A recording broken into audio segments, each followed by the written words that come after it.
কি ব্যাপার, বিয়া তো করছে আমি একজন রে, এনে দেখি দুই ভাই হা করে ক্যাবলার মতন আমার দিকে তাকায় আছে। তোমরা দুজন কি ভাগে চোখে বিয়ে করছো নাকি? আরে না না, বিয়াতে করছে ভাইজান, তুমি তোমার ভাবি জান। তোমার একটা কথা কই, তোমার না একেবারে আসমানের থেকে নাইমা আসা পরীর লাগান দেখা যাইতেছে। মনে মনে আমি ওইটাই ভাবতেছিলাম। বিয়া যদি তোর ভাইজানি করে থাকে তুই এখানে কি করতেছস? যা তোর ঘরে গিয়ে ঘুমা।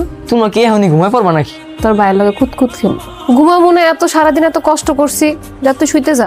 আমি তো কোনোদিনও একলা ঘুমাইনি, আমি বাইরে ছাড়া একলা কেমনে ঘুমাবো? তোর ভাইজান রে অন্য রুমে পাঠা, তুই আর আমি একলা ঘুমাইতেছি। মানিক তো কোনোদিন আমার ছাড়া ঘুমায় নাই। তাহলে এক কাজ করো, তুমি আর মানিক একসাথে ঘুমাই যাও, আমি এখানে একলা শুইতেছি, দুই ভাইয়ের লগে তো আমি আর ঘুমাইতে পারবো না। আমি চলে যেতেছি, একলা একলা ঘুমাইতে ঘুমাইতে ঠিকই অভ্যাস হয়ে যাবো। হ ভাই তুই যা, মানুষ চেষ্টা করলে সবই পারে। তাছাড়া শুধু রাইটটাই তো, দিনের বেলা আবার আমার কাছে চলে আসিস। মানিকের লেগে আমার খারাপ লাগতেছে।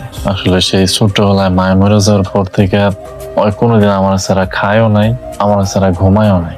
মানিক নিয়ে তুমি চিন্তা করো, রাইতে তো ওরে আলাদাই থাকতে হইব, তো সকালবেলা আদর যত্ন করে পোষাই দিব।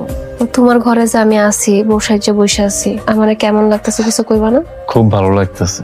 এমন ভালো লাগার অনুভূতি আমার জীবন আর কখনোই পাই নাই। আমার কাছে মনে হইতেছে যে আমার বিছানার মধ্যে আসমানের চারটা নাইমে আসছে। তুমি এভাবে দেখতেও পারো, এত রোমান্টিক ভাবে কথাও কইতে পারো, জানা ছিল না তো। ভাইজান, ভাইজান, ও ভাবিজান, কই গেল?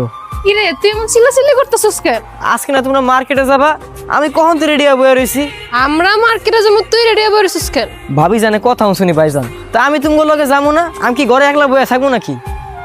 আমগো নতুন বিয়ে হইছে, আমরা জামাইবো, একটু ঘুরতে যাবো, একটু শপিং করবো, একটু কথাবার্তা কমো। তুই এখানে যে কি করবি, বিরক্ত হবি না? আমি বিরক্ত হবো কেন? আমি গেলে তোমার ডাবল মজা পাইবা। ও তুই তো আমার চাইতে বেশি পাক না। আর কি করার, চলো কাঁচা পাকনা দুটো লয়ে ঘুরতে যাই। যাও, হ্যাঁ যাই। আচ্ছা শোনো না, আসার সময় মিষ্টি নিয়ে এসো। তোমার হঠাৎ মিষ্টি খেতে ইচ্ছে করতেছে? আমার না, তোমার ভাইয়ের খেতে ইচ্ছা করছে। কি কও, মানিক মিষ্টি খাইতে চাইছে, কিন্তু মানিকের তো মিষ্টি পছন্দ না। মেয়ে এত ব্যাককল, কিছুই বুঝতেছো না। আমি তো আসলে কিছু বুঝতেছি না, কি কও? আরে বাড়িতে তো মিষ্টির দরকার পড়ছে। কেন? তুমি তো বাপ হইতে যাইতেছো, মানিক কাকা হইতে যাইতেছো। ও আল্লাহ, তুমি এটা আমারে কি কইলা? হ্যাঁ আরে আমি কি করতেছেন পড়েছো? পড়েছে বানা পড়বা না, আজকে তোমার আনন্দের দিন, আজকে আমি তোমারে ঘুরে দূর। তুমি এটা আমার কি শুনাইলা? পাগল হয়ে গেছো? তো পাগল হবো না? তুমি এই কথা আমার আগে কও নাই কেন? এই কথা তো দেরি করে কইলে হয়। আমি তো তোমারই আগে কইছি, যাইনি। মিষ্টি না, আমি পুরো বাজারের মিষ্টি নিয়ে আইতাছি, তুমি থাকো।